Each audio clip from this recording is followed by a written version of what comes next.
Hello friends, स्वागत है आपका मेरे यूट्यूब चैनल स्टडी विश्री 2010 पर।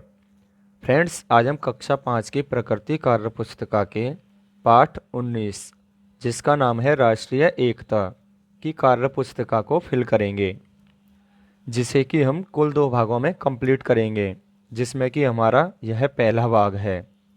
तो चलिए फ्रेंड्स, स्टार्ट करते हैं आज का अपना वीडियो।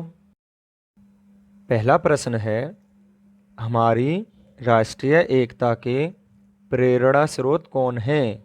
तो आप इसका उत्तर लिखेंगे, राष्ट्रीय पर्व और राष्ट्रीय प्रतीक हमारी राष्ट्रीय एकता के प्रेरणा स्रोत हैं। अगला प्रश्न है, हमारे राष्ट्रीय पर्व कौन कौन से हैं? तो आप इसका उत्तर लिखेंगे, 15 अगस्त जिसे हम स्वतंत्रता दिवस कहते हैं। दूसरा है 26 जनवरी जिसे गणतंत्र दिवस के रूप में मनाते हैं। और तीसरा है 2 अक्टूबर गांधी जयंती। यह तीनों हमारे राष्ट्रीय पर्व हैं। चलिए अब आगे देखते हैं। तीसरा प्रश्न है, सही विकल्प पर सही का चिन्ह लगाइए। पहला है इसमें, गांधी जयंती कब मनाते हैं? पहला विकल्प है आपका 2 अक्टूबर, दूसरा है 8 अक्टूबर, तीसरा विकल्प है 15 अक्टूबर और चौथा विकल्प है 16 अक्टूबर। तो हम जानते हैं गांधी जयंती कब मनाते हैं, 2 अक्टूबर को। तो आप 2 अक्टूबर के आगे सही का निशान लगा लेंगे। चलिए अब अगला प्रश्न देखते हैं, गणतंत्र दिवस कब मनाते हैं? तो हम सभी जानते हैं गणतंत्र दिवस 26 जनवरी को मनाते हैं। तो आप 26 जनवरी के आगे सही का निशान लगा लेंगे। अगला है, स्वतंत्रता दिवस कब मनाते हैं? तो स्वतंत्रता दिवस जो है हम 15 अगस्त को मनाते हैं। अगला प्रश्न है, क्या आपके स्कूल में गणतंत्र दिवस और स्वतंत्रता दिवस मनाया जाता है? कैसे मनाते हैं? तो आप इसका उत्तर लिखेंगे, हाँ, हमारे स्कूल में ध्वजारोहण समारोह का आयोजन किया जाता है, जिसके बाद एक सांस्कृतिक कार्यक्रम होता है।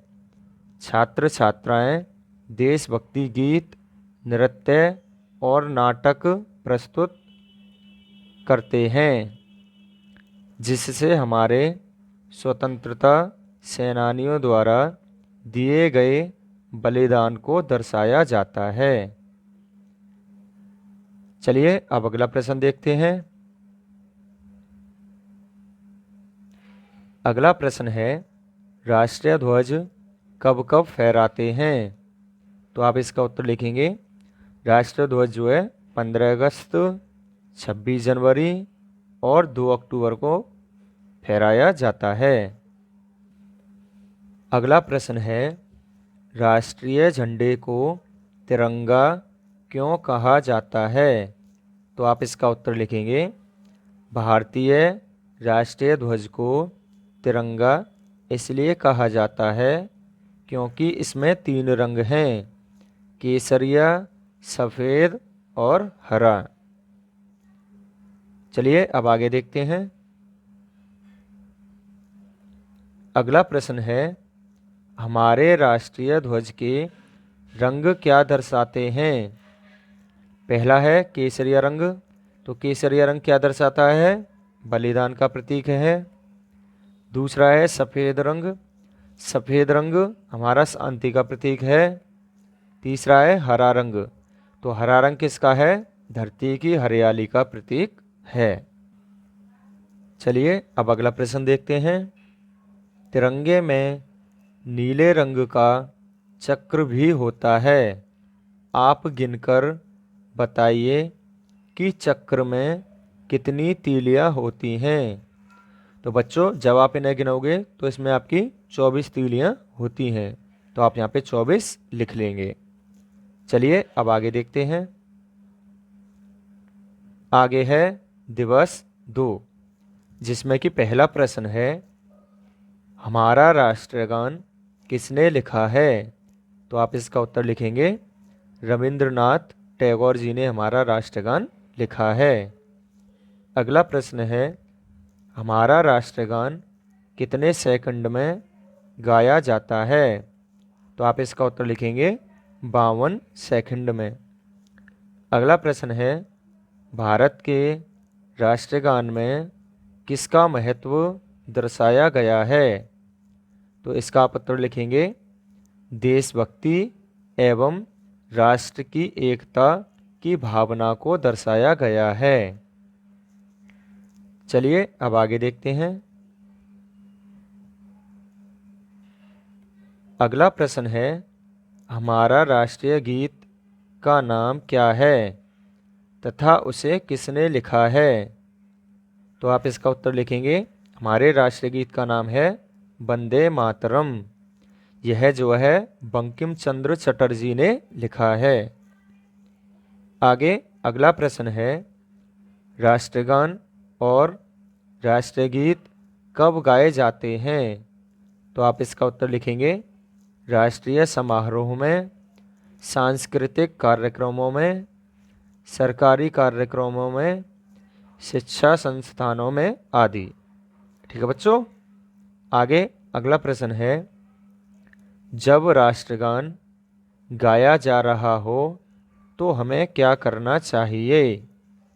पहला विकल्प है खड़ा होना चाहिए, दूसरा विकल्प है बात करनी चाहिए, तीसरा विकल्प है चुपचाप लाइन में बैठना चाहिए और चौथा विकल्प है सावधान की स्थिति में खड़े होकर उसका सम्मान करना चाहिए।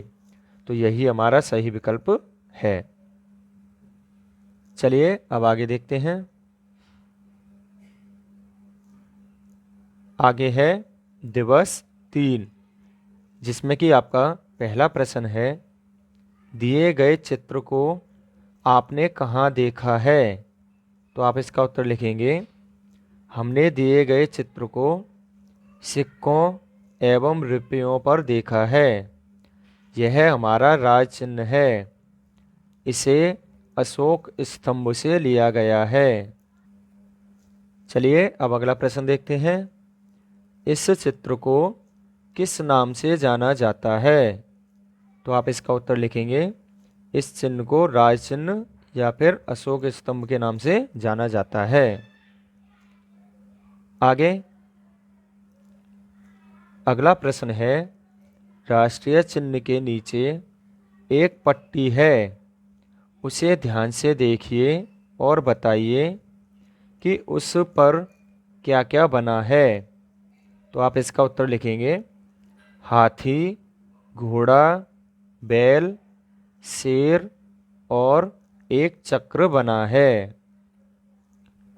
आगे अगला प्रश्न है, राष्ट्रीय चिन्ह में शेरों की कुल कितनी संख्या होती है? तो आप इसका उत्तर लिखेंगे 4। तो कितने शेर होते हैं इसमें? 4, 2 आगे पीछे और 2 दाएं बाएं। ठीक है बच्चों। चलिए अगला प्रश्न देखते हैं। निम्नलिखित राष्ट्रीय चिन्हों को पहचान कर उनके नाम लिखिए। तो सबसे पहला है, यह आपका क्या है? बरगद। तो यह हमारा क्या है? राष्ट्रीय वृक्ष। यह क्या है? कमल। और कमल हमारा क्या है? राष्ट्रीय पुष्प। यह किसका चिन्ह है? रुपये का। और यह है हमारी राष्ट्रीय मुद्रा है। यह जो चित्र है यह डॉल्फिन का है और डॉल्फिन हमारी जलीय राष्ट्रीय जीव है। ठीक है बच्चों। चलिए अब आगे देखते हैं। अगला प्रश्न है, नीचे दिए गए राष्ट्रीय चिन्हों के नाम लिखिए। पहला है हमारा राष्ट्रीय पक्षी। तो हमारा राष्ट्रीय पक्षी कौन है?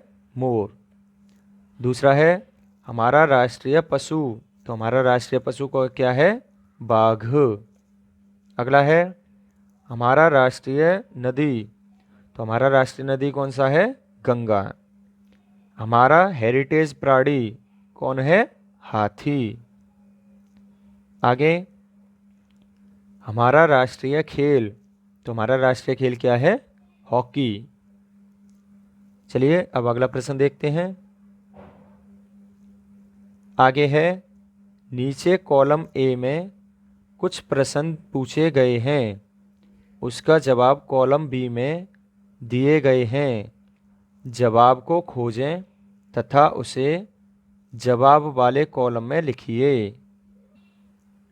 तो बच्चों आपको यहाँ पर कॉलम ए दे रखा है और एक यहाँ पे कॉलम बी। तो आपको जो है कॉलम ए के जो प्रश्न हैं उनका उत्तर कॉलम बी में से ढूंढकर जवाब में लिखना है, जैसा कि मैंने ऑलरेडी यहाँ पे लिखा हुआ है। तो आप यहाँ से देखकर भी लिख सकते हैं। जैसे जन गण मन, यह हमारा क्या है? राष्ट्रीय गान। अगला है राष्ट्रीय सब्जियाँ, तो राष्ट्रीय सब्जियाँ क्या है हमारी? कद्दू। अगला है भारतीय संस्कृति की पहचान किससे होती है? हमारे राष्ट्रीय प्रतीकों से। आगे राष्ट्रीय जलीय प्राणी, तो वह कौन है हमारे भारत का? गंगा डॉल्फिन। अगला है बरगद, बरगद किसका प्रतीक है? अमरता का प्रतीक है। वंदे मातरम, यह हमारा क्या है? राष्ट्रीय गीत। बाघ बचाओ परियोजना, यह किसके लिए चलाई गई थी? बाघों की सुरक्षा के लिए। अगला है राष्ट्रीय मिठाई, तो हमारी राष्ट्रीय मिठाई क्या है? जलेबी। तो बच्चों यहीं पर हमारा आज का वीडियो समाप्त होता है। यदि आपको मेरा वीडियो अच्छा लगा हो तो प्लीज़ वीडियो को लाइक करें, चैनल को सब्सक्राइब करें और वीडियो को अपने दोस्तों के साथ अवश्य शेयर करें। तो चलिए फ्रेंड्स, मिलते हैं अपनी नेक्स्ट वीडियो में। तब तक के लिए अपना ख्याल रखें। जय हिंद, जय भारत।